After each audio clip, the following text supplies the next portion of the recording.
More terrible injury news for the Pacers as Isaiah Jackson, torn Achilles, joining James Wiseman on the shelf. What can the Pacers do about their now big center injury problem? Plus, they're not playing well, and so much more discussed with Eddie Garrison on today's Locked On Pacers podcast.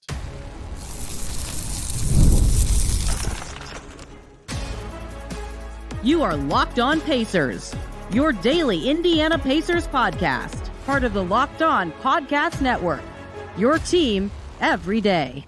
What up, y'all? Happy Monday. Hope you had a great weekend, and welcome into another edition of the Locked On Pacers podcast, where we, of course, talk about the Indiana Pacers. As always, my name's Tony East. I cover the team for Forbes, and today, Eddie Garrison from 107.5 The Fan and Pacers Radio Network is going to join us to discuss some terrible news. Isaiah Jackson, torn Achilles, not good.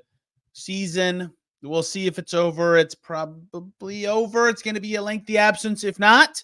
And that is terrible for the Pacers center depth. They were already down James Wiseman. Small balls coming. And what we're going to talk about a lot today is a move maybe should be coming. They need depth at the spot. They need bigs. They need size very badly. We'll talk about why. We'll get into a lot of numbers behind the why, who could be available, what could they do, and then a discussion about how the Pacers are playing, some stuff that we're seeing that is part of the reason they're not playing very well, and then a tiny discussion about the Dallas Mavericks, tonight's opponent for the Pacers. Tomorrow, we'll talk what happened at Pacers Mavs, and so much to get to this week as the Pacers try to recover from a slower start with a ton of injuries, including the latest to Isaiah Jackson. Right now on Locked On Pacers, let's just get right to it. Very unfortunate that we have to meet under these circumstances because one of my favorite people back for more talk of the Pacers who are not playing well and keep getting bad news, including more this weekend. It's Eddie Garrison, one of the producers over at 107.5 The Fan and with the Pacers Radio Network. Eddie, how are you? Are you better than the Pacers right now? Doing better than I mean, technically I am. I'm healthy, right? I can say that I'm better than the Pacers right now. I'm good. Repping the Hoosiers for those that are seeing. Yes, good job. I have my voted sticker on. I have my Hoosier jersey on. Good weekend. Good weekend. Very good weekend. Very good weekend. Turns out going down 10-0 doesn't really matter when you can score 1 billion points in a row. Okay, so I hinted at it after my Pelicans game podcast. Isaiah Jackson's injury didn't look very good. Eddie, it's not. It is the worst possible thing. A torn Achilles. The second one for the Pacers in 6 games. I don't think people understand how unlucky that actually is. Okay. I've been covering the Pacers in some capacity since the playoffs when they played the Cavs in 2016 with Paul George still on the team, his last series with the squad. If you see Eddie and I glancing away, by the way, the Colts games of the fourth quarter. So that was a long time ago, almost over 8 years ago now. Since then, before this season, there were 2 Achilles tears in total in 8 years. Edmund Sumner, who they immediately traded away so they could sign Brad Wanamaker, and CJ Wilcox, who no one even remembers because it happened in camp and he was on a 2-way and got waived and never played for the team. That's it. So to have 2 in 6 games to the same position, I mean, before we even talk about how screwed they kind of are at center, how unbelievably unlucky is that? I mean, what you can't even plan for that. It's ridiculous how terrible that is. I'm trying to just even remember the last NBA player to tear their Achilles. The only guy I could come up with Kevin Durant. It's just a very uncommon injury, I feel like, in the NBA compared to like the NFL. Clay did, right? Oh, yeah, Clay. Kobe did, obviously. That's the most famous one. Yeah, KD. I mean, it's not that common, right? It's rough. Mm-hmm. And in street clothes, I brought this up last time, has his injury database, and his average recovery time is 10 months. The NBA season is not 10 months long. That was a published article in 2018. Recovery methods are better. At the time, his fastest recovery ever was like 240 days. Even that is June. So I will not sit here and tell you I know that Jackson and Wiseman will be out for the season. I can tell you what I think from researching the injury, and I can tell you that I think they're going to be out for the season. So the Pacers, who signed James Wiseman because they want to have 3 centers. History of time says they want to have 3 or 4 centers. Kylo Quinn, Goga, Al Jefferson, like the most obscure Pacers lore vets who have all come, Tristan Thompson, have all come in the team because they want depth at the position. Right now they have none. Absolutely none. They could have survived without Wiseman. They did. Jackson played very well. That's like a subtle part of this we'll have to get to. And they snuck by Freeman minutes in the opener, and like Toppin's actually done okay at the 5, which we'll talk about later. But they could have survived without just one of the 2. Now there's two problems. One is the center spot specifically, and two, they're just like running out of healthy dudes right now specifically. It's dire times for the Pacers, Eddie. I think they have to do something, don't you? Oh, yeah, 100%, because, I mean, Myles has already been banged up once this year with an ankle injury, and he had that, I forget what injury he suffered in the preseason, although it was like very, very minor, and they just held him out for precautionary purposes because you don't want to get hurt in the preseason. But Myles has never been a big minute guy. I think Caitlin Cooper noted it that after one of the first games of the year, he had like played 37 minutes, and last year he may have did that like only twice the entire season. So Myles has never been a big minute guy. And if you're looking at the long term of the season, you still have 77 games left. You're going to need some guys to eat minutes, especially if Turner gets in foul trouble one night or just needs a night off. And I mean, you can play as fast as you want, but if rebounding struggles were already prevalent, they will be even more prevalent now because they just don't have any size, whether that's height-wise or muscular and muscle mass-wise. They don't have anybody to bang down low to, defend Karl Anthony Towns, Joel Embiid whenever he gets healthy in Philly, Giannis or whomever you name, Jokic. I mean, they don't see the Western Conference all that much, but Jared Allen, I mean, there's still guys in the Eastern Conference that are really good rebounders, and they'll have to add something, or add someone, I should say, to back up Myles, just so he's not burdened every single night with playing 32, 34 minutes. Health may not be the reason Joel Embiid isn't playing when in the next couple of weeks. But yes, you're absolutely right. Like Toppin's now their second tallest player. He's 6'9", right? Mm-hmm. Enrique Freeman played center in the opener when a lot of guys were hurt. He's 6'7", 6'8". Like he certainly plays taller than that, but like that is his height. That is how tall he is, right? So here's what I'll say before we talk about what they can and should probably do. Okay. I think people need to know this because they have a lot of, that was some rough Colts defense right there. But I didn't see it. So this season, they've tried small ball stuff. It's almost always been Obi at the 5. I'm going to tell you why that is specific in a second, but we've seen Top and Siakam kind of a lot, and that group actually worked. It worked in the postseason last year even, right? Mm-hmm. Like, I think they can be confident that can work for small stretches. We've seen Top and Walker. That's new. Didn't see that at all last year. Cool. Okay. We've seen Top and Freeman. That's probably, you could call Freeman at the 5 there, but okay, that probably will work right now. None of those groups played big minutes, certainly, but we've never seen Siakam Walker. We've never seen Siakam Freeman. We've never seen Walker Freeman. It's always Toppin because he's the tallest. It's the most natural center choice on the team. And he's probably more like, he's not a great defender on any position necessarily, but probably best defending centers. This season so far, 121.1 offensive rating with none of Turner, Jackson, Wiseman on the floor. That's really good. They also have a 121.7 defensive rating with none of those guys on the floor, which says a lot about their options defending 5s without those guys. So I think defense will be their biggest problem. And I bring that up to say, one, I want to see if the Pacers can try some of those combos I didn't say, Walker, Siakam in particular. Mm-hmm. But two, if they do bring in someone, I feel like they have to think about rebounding and defense extra, even though offensive fit does matter with the Pacers quite a bit. I know you highlighted Walker, Siakam, and Toppin, but I think the guy that's going to be a little more important when it comes to rebounding and defense is a guy who often gets put in the doghouse, for lack of a better phrase, and that'd be Bennedict Mathurin, just because you need more, especially Nesmith. We don't know how long he's out. Tony, you may know more about that than I do, but I know he's going to miss some time. He's dealing with some sort of an ankle injury, so you're going to have to require more minutes from Bennedict Mathurin now, and you're going to need him to fill that void of defense that Aaron Nesmith had. And I think Nesmith had 6 or 7 rebounds the other night in that overtime game that the Pacers played. So that's a little bit of a sneaky part of his game that he had to improve on, and he did improve on so far early in the year. But they are going to need other guys to step up and rebound, whether that's Tyrese or whether that's Ben. But yeah, I'm interested to see the Walker minutes going forward and out what position they use him in, just because his defensive versatility is the one thing I think he can hang his hat on right now, just because, I mean, he's young, he hasn't played a ton in the NBA. So obviously the more minutes he can get, hopefully the better he can become. So they waived Cole Swider and Kendall Brown. They have a roster spot right now. Mm-hmm. Right? They, in theory, could waive those guys at this point to add somebody, but they do have enough room to sign a veterans minimum player and probably be safe from the tax. Was the Swider Was Go the ahead. slider wave more like cap stuff, or was that just more roster flexibility? Well, I have beef with the way that these things are covered, and I'm not doing a very good job either. Like, if his contract is fully non-guaranteed, people always talk about like, oh, if they have a roster spot, they could sign somebody. It's like, yeah, but they could just cut him anytime. Like, if they wanted to sign somebody, they could just do it then. You know what I mean? The Yeah. money part is the bigger part of that, right? Almost always.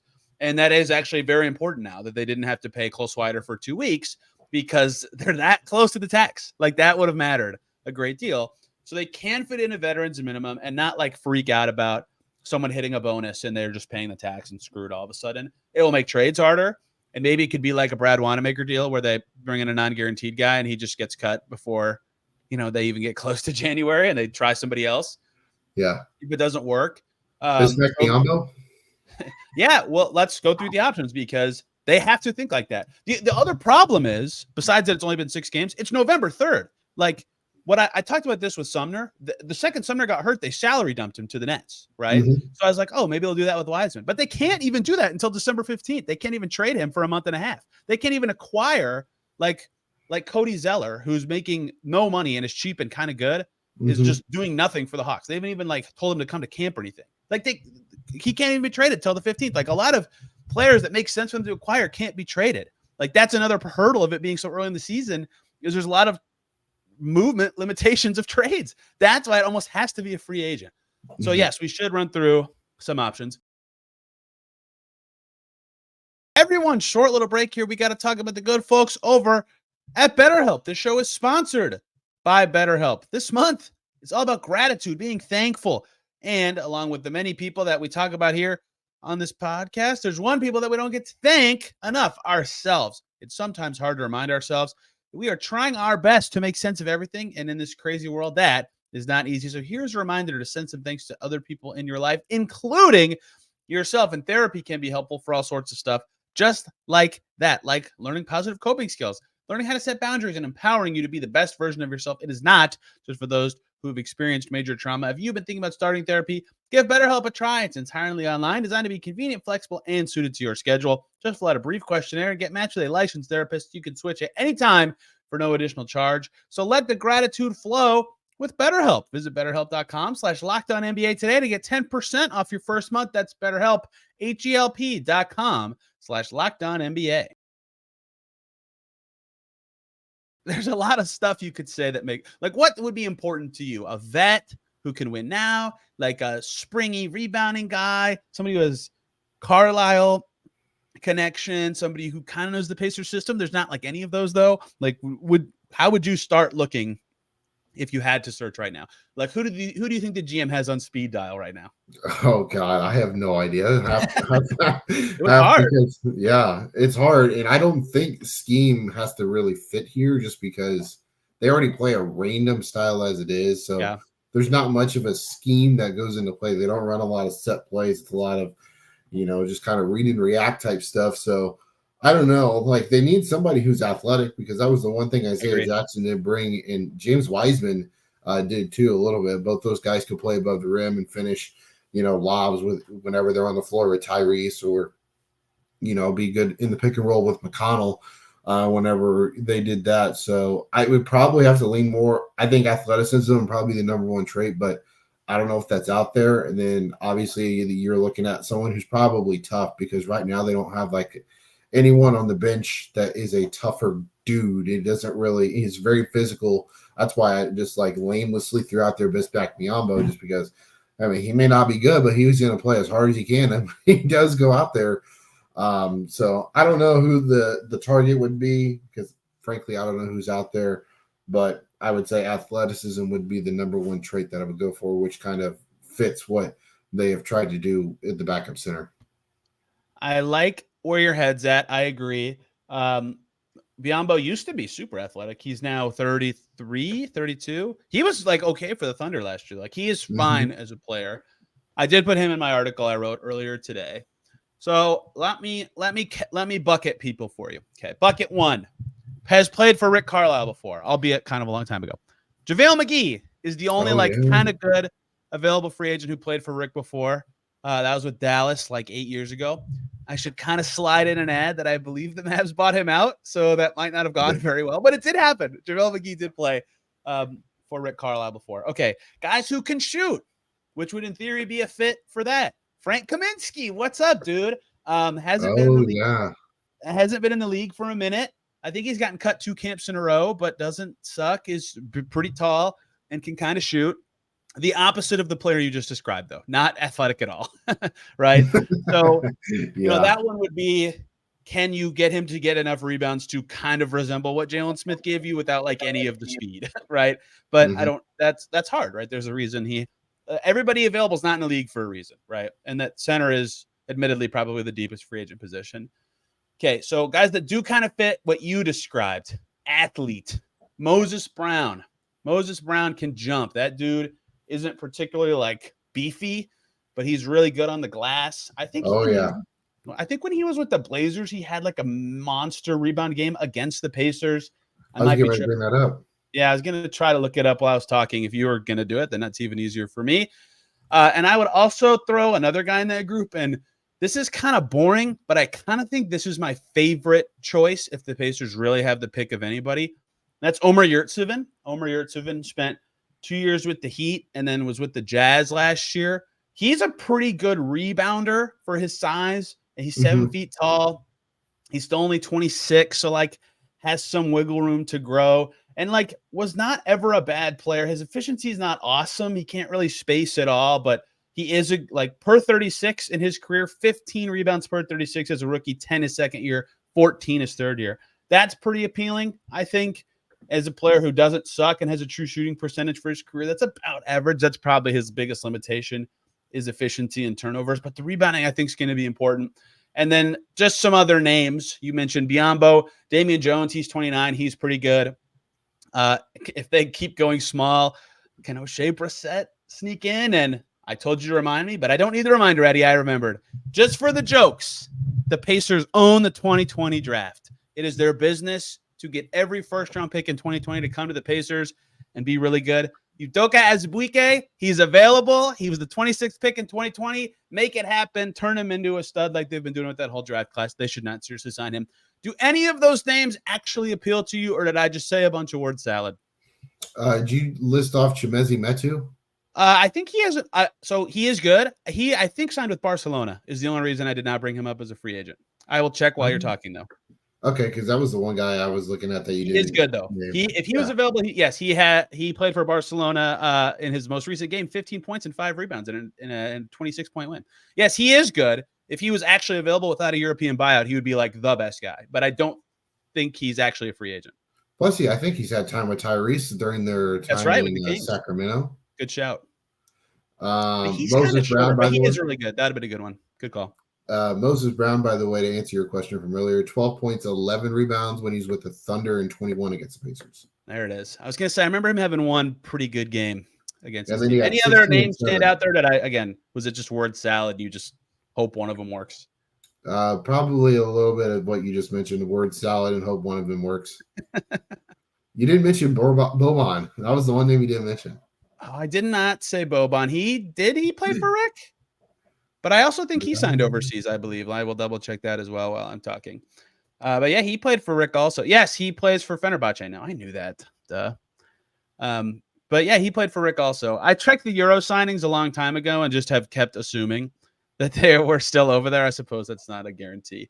But yeah, like Metu and Boban are the best two guys because they're good. They already have signed somewhere else for like actual money. So it's hard, right? There's a reason the guys available aren't in the league, right? And that's because they're either weren't good enough or the team opted for potential at that spot. So it's really tough to come up with the right answer. Let me say a name that fans have floated, Eddie, and then tell you why I wouldn't do it. But I guess there's some credible nature to it. That's Jahlil Okafor. He hasn't been in the league for 4 years. I think his last actual pro appearance in the NBA was with the Hawks in the preseason in 2021. He did play in the G League last year for the Mexico City Capitanes. And he's been in training camp for the Mad Ants this week. So that last sentence I said is why I will talk about this.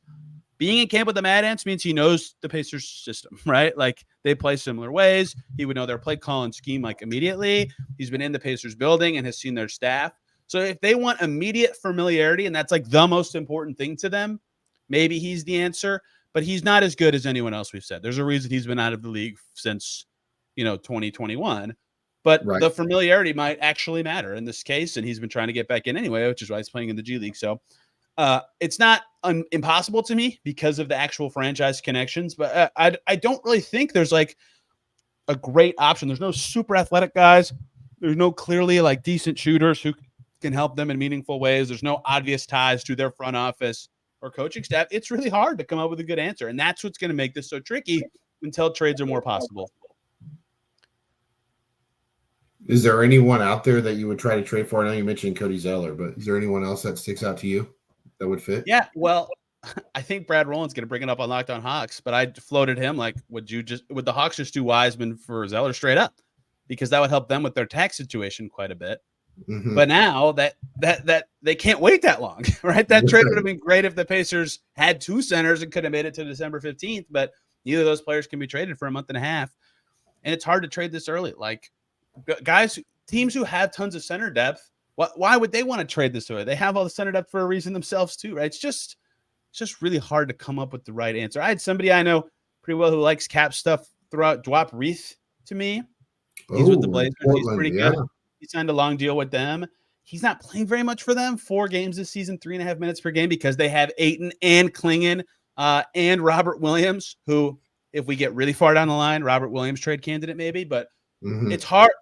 This is why it's a problem, is because it's now. It's because it's November 3rd, not because obviously it's a problem because they lost 2 players to a major injury, but it's so early in the season that even what they can do about it's really limiting. So my official prediction is they will sign a center with some sort of credible veteran experience to a non-guaranteed or very lightly guaranteed contract and just kind of hope that they can help.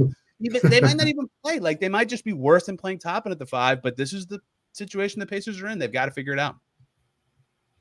Yeah, it's a very precarious position to be in because, as you mentioned, like almost every team carries 3 centers too. It's not like it's just a Pacer thing. So like all these teams value the depth. Like you just highlighted Portland, they've got 4. Like that could be the most ideal fit in terms of trade candidates, just because they have the quality and the quantity. But it's just a very weird position the Pacers are in right now, just because, as you highlighted right off the start, only 2 Achilles tears in 6 days. Like, what are the odds of that happening? One more break here, y'all. We got to talk about the good people over at FanDuel. You can get ready to jump in on the action with NFL and NBA on FanDuel, America's #1 sportsbook. Right now, new customers on FanDuel, you bet $5, and if you win, you will get $150 in bonus bets. The FanDuel Sports app gives you everything you need to place live bets on the NFL and the NBA, all in one place. So when it happens to you, it happens to a lot of people. You get that hunch in the middle of a game. You know what's coming. You think you can win some money on it. Well, you can check out the latest stats. You can view live play-by-play, and you can see so much more relevant information to act at the best time on your hunches. And you can see all that in the same page where you'll place your bets. Just visit FanDuel.com to join today. You'll get started with $150 in bonus bets if you win your first $5 bet. That's FanDuel.com. Never waste a hunch and make every moment more with FanDuel, an official sportsbook partner of the NFL. So the 2 other things I would add to this are, one, their immediate problem is more than that, because Nesmith is hurt. He's going to miss this Dallas game for sure. Tristan Newton's in the G League, and Andrew Nembhard's questionable. That's already, let's just pretend for the sake of this dooming exercise that Nembhard won't play, but if he does, it helps a little bit, right? If Nembhard doesn't play, that's 5 of their 17 out already. And none of the guys available left. We have James Johnson and Johnny Furphy and Quentin Jackson and Enrique Freeman. Maybe he's okay, but just like, they're not giving you much at all. Like, they have like 8 helpful players. If Nembhard plays, they have 9. They're very fortunate that that's like close to their top 9 players, right? Like it in some ways that's lucky, but their depth is, they're so close to having to actually rely on a player that they were not hoping to play like at all this year, like now, right? So it's tricky. It is really tricky. And again, their best players are healthy. Maybe that's enough. Mavs are on a back-to-back. I don't know how long Nesmith will be out, but it's stacking. It's getting rough. So that is a concerning part of this as well. I thought I saw a report out there that's probably like 2-ish weeks for Neesmith, but I haven't seen I don't know the anything. grade. I don't know if they've said the grade. Right. But yeah, I mean, all we know right now is just it's a left ankle sprain. I think it's left ankle, right? Yes. But yeah, I mean, there's just not a whole lot of depth at that Neesmith position, first of all, and now not at center. So it's a very odd spot. A lot of guys are going to have to grow up and mature a lot sooner than they hoped, especially Walker and Mathurin, who preseason wise, I felt like the success of the Pacers this season or their growth or their improvement would strictly have to come from those two. Just because they weren't really a factor at all toward the end of the year. Obviously, Mathurin for injury, and then Walker not so much at all last year because of developmental reasons. But those two guys have to step up in some capacity to figure out what you got with those two and to see how much they can elevate everyone else around them. And it's going to be a big challenge for them at least the next 2 weeks, and certainly until whatever it was you listed December 15th as a possible day when they can start at least making some sort of a move to help add some depth. As crazy as that sounds with this team that we've talked about for so long, having so much depth, and now they need some depth. Get ready to hear one of my least favorite sports phrases often in the next couple weeks, Eddie, and that is the next man up mentality. I was about to say, I didn't expect that to be the answer. Which one are we going with here? Because I know you have a lot of them. I get what they're saying when they say that. It's not like a non-answer, but I'm sick of it. Two more small things. One, another part of this timing being bad. The first 13 games are like the hardest part of their schedule, right? Hello, Kitty. Welcome to Eddie's office. So that is bad. Or this is two. Thing two, Enrique Freeman has a chance to reach the Isaiah Johnson, Jakar Sampson cult hero level of Pacers. Really? Big of past. Oh, yeah. If he's going to play and they need him, I just dropped something. I apologize. Yeah, he's got a chance, man. I mean, he's kind of done cool stuff already. What about Rakeem Christmas? Is he not on that list? Rakeem Christmas wasn't as good as either Isaiah or Jakar Sampson. Come on. That's true. Isaiah Johnson had a 2020 game against the Pacers, man. Give him some credit. That's right. That's right. All right. Let's pivot for a couple minutes to close this out. Eddie, they are 2-4. They've been ahead in the fourth quarter of 5 games, and they're 2-4. How do you think what do you think of how the team has played this year, and what do you kind of diagnose as the thing that would change their fortune from this point? Well, first of all, sorry for the dogs. If you think somebody you hear 2-4 and leads in 5 fourth quarters. That's the response that should be coming.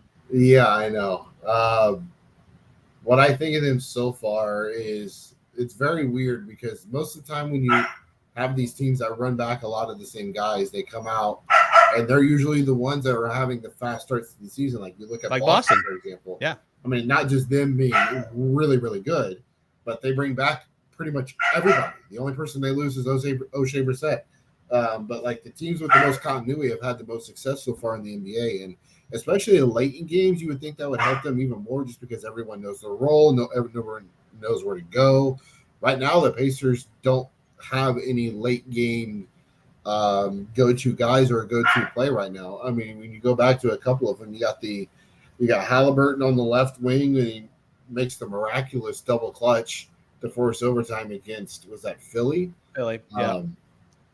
And then he has another one where a potential game winner against Boston. It's the same exact thing, double clutch left wing. And it's just like, it doesn't seem like they're in the flow right now. Like everyone looks like they're walking on eggshells for some reason, and they don't look in sync, which is a little surprising to me. And teams have really did a good job about getting back and sprinting back on defense so they can get into that fast-paced up and down style of basketball that they want to play. And so it's putting the Pacers in positions that Rick Carlisle and his staff don't want to be in. And that's a half-court team. He said it the other night that this team is not meant to be in the half court and trying to grind out possessions and win games that way. This team needs to be playing free. They need to be playing fast. And right now they haven't really done that much through the first 7 games of the year.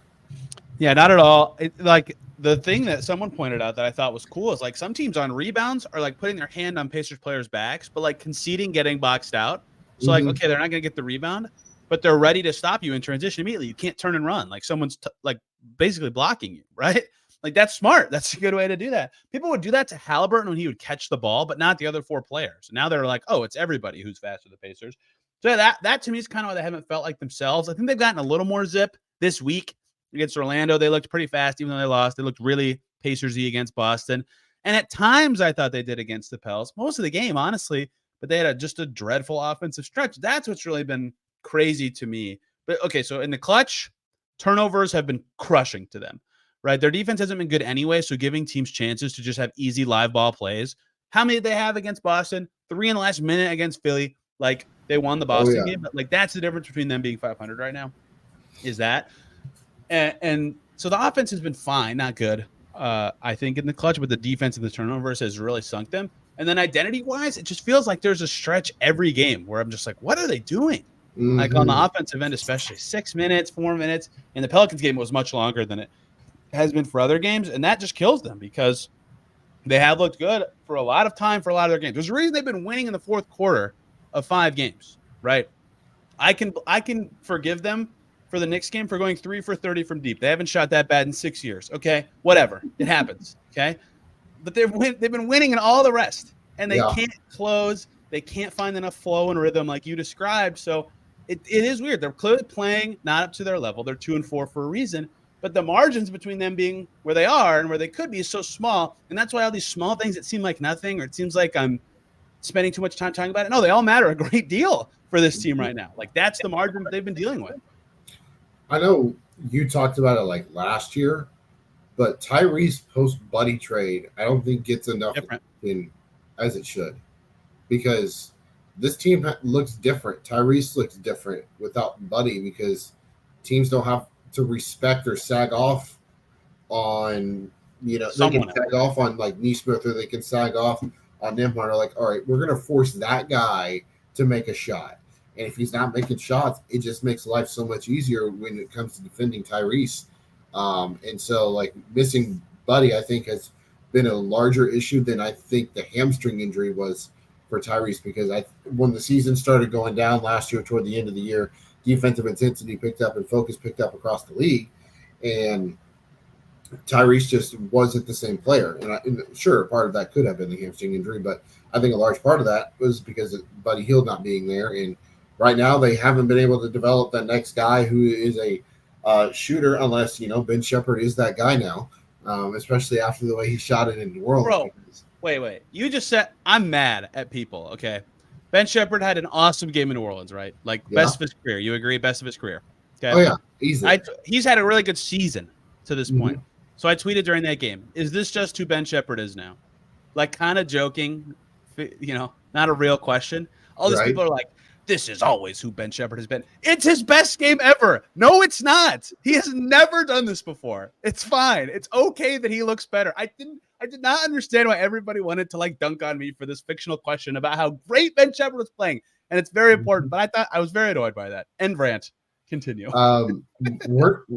What were they calling him in training camp? Was it a baller? They were calling him a baller or something? Like, it was Pascal. It's funny is I ask this question a lot and I never expect an answer. Everybody says, oh, everybody looks good. The young guys look better. But, I always do like, anybody standing out? And that's what Ty said. He said, Ben Shepherd is balling. I was like, okay, we'll see. Yeah. We'll see. He's playing great. I was talking to Pat Boyd about this the other night. I said, okay, Ben Shepherd with the stash looks like he's 23, 24 years old. But when he shaves that bad boy, he looks like he's 12 out there. So maybe he just needs to keep the stash. Draft workout with the Pacers the other day. I was like, that is not the same guy. That is a different person. Yeah. Anyway, they need to find somebody just to, help space the floor a little bit more, because the shooting hasn't been nearly good enough. Yeah, the spacing has been great. Siakam was fantastic against Boston. I mean, 6 threes, tied a career high. I think it was tied. Maybe it's set. I can't fully remember, but I know it was 6, in the career. What did you say? 6, yes, tied. Yeah. But they just need help in terms of shooting, which is wild to say, but yeah. Look, I understand at this point that I was higher on Buddy than fans. That's okay. I get that he had defensive limitations, but I think there is something to what you're saying. But there's just so much change for Tyrese Haliburton so fast, from injury to Siakam trade to Buddy trade to like the worst slump of his life, that like people forget that he actually did play well to close the season and in the playoffs. Like, that happened. I saw it. I was there. Yes. So yeah, they just gotta look, let's say the dumb thing. They've got to be better. For like consistency is like the most frustrating thing to say a team needs to be better at, because they can do it. They are doing it. I can see them do it. I'm watching them play well for long pockets of games, just not the whole game. They play the Mavs tonight. I don't want to talk about this for more than like 2 minutes. Do you have any relevant keys to this game kind of stuff? Mavs just played the Magic Sunday night. Also, this game starts at 9:45 Eastern. Why, NBA? They are really good. They're just pretty dang good. They've been getting off the slow starts this year. Like Pacers are up 11-2 against the Pels. They got to do something like that again to me, because Mavs slowed down game fourth quarter. Luka are so good. Kyrie's been awesome this year. That's one thing I'd focus on. And Myles Turner is my most important player. Got to slow down the lobs. Got to be up high on those screens to prevent them, because Gafford and Lively can just flush stuff all night. Well, and Myles always plays good against Dallas. That's right. He's we're getting the Cowboy Myles picture tomorrow. One of the best days of the year. Yes. Quick thoughts on that. Don't let Clay get going. I don't want to see another one of those Clay games, because he hasn't really played up to Clay Thompson level this season. It's still early for him, but he's still averaging 16 points a game, but it just feels like he's had trouble. One like absurd game and a bunch of like, to that. I don't remember which one it was. I think he had 6 threes in their opener, maybe 7. Yeah, he started the year 22, 19, 18, last 3 games, 7, 12, and 9. That's right. But obviously it all starts with the 2 guards and Kyrie Irving and Luka Doncic. And Luka is a nightmare, especially for anybody, but especially for the Pacers, at least tonight, because that would be the Aaron Nesmith assignment. I don't know who's going to get the assignment. Without Aaron Nesmith, that'll be interesting to watch, and I'll be interested to see what kind of tempo they play for. And I think with Dallas, the guy who can really change the game for them defensively is PJ Washington, because I think he's a guy they could throw into Tyrese and create a lot of trouble, kind of like we saw with Minnesota last year with Jaden McDaniels when he would do that against the Pacers. So, it's not going to be an easy one for sure. I think Dallas is a very, very, very good team in the association. They're very gifted offensively, and when it comes to the Pacers, if they can play some defense without, for sure, one of their top 2 defenders, possibly 2, then that's the only way they're going to pretty much win this game. Look, I said this before the New Orleans game, so I probably shouldn't say this again. They had a chance to beat New Orleans and beat 500 before this week of games. They have a chance. I'm not saying they will beat Dallas. They can. They beat Dallas twice last year. If they beat Dallas, their next 2, Orlando without Banchero, and then the Charlotte Hornets. The Hornets are playing better than anybody thought so far. Like that, this is a week of a chance to kind of right your wrongs from the start of the season. I thought last Friday was too. They fell flat on their face. It's not a big game. No game is a big game in your first 20 unless you're totally out of it. But it would be pretty nice for the Pacers to beat the Mavs. Eddie, we'll be talking about it. Yes, Eddie, sir. where can people find you and the things you have to say covering the Pacers, the Colts, and all sorts of sports? Well, you can find me 12 to 3, Query and Company on 93.5 and 107.5 The Fan. That's on radio. You can download the Fan app. You can stream us on website, Facebook, Twitter, Instagram, the whole 9. You can follow me on Twitter at Eddie Garrison _ or X. I don't know which one you like to go with, Tony. I call it the Xbox. I call it Twix. Xbox, that's good. I like that. Yeah, there you go. That's a good one. Yes, the midday show. You can find me there on Thursdays, yelling at Jimmy Cook. Tony Thursdays. I had something else to add, and I forgot. I was going to say about you. Now I can't remember. Oh, has the best lead-in songs for me. You always know I'm coming because it's the best. Oh, yes. Yeah, that's right. That's my hat. That's what I do. Finding the right music. Yeah. Looking forward to it. Hopefully a more fun week of talking about the Pacers. So far, every week of the season, I've had to talk about an injury. So perhaps they could avoid that for a week. That would be pretty swell for their season outlook. They have 76 games to go, and they have 2 players that will not be available for likely all of them tomorrow. We'll be talking Pacers Mavs. Wednesday, another guest talking about the first 2 weeks of the season. So lots of fun stuff coming here on the Locked On Pacers podcast. Give Eddie a follow. Stick around here. Lots coming. Thank y'all for listening. See you very soon.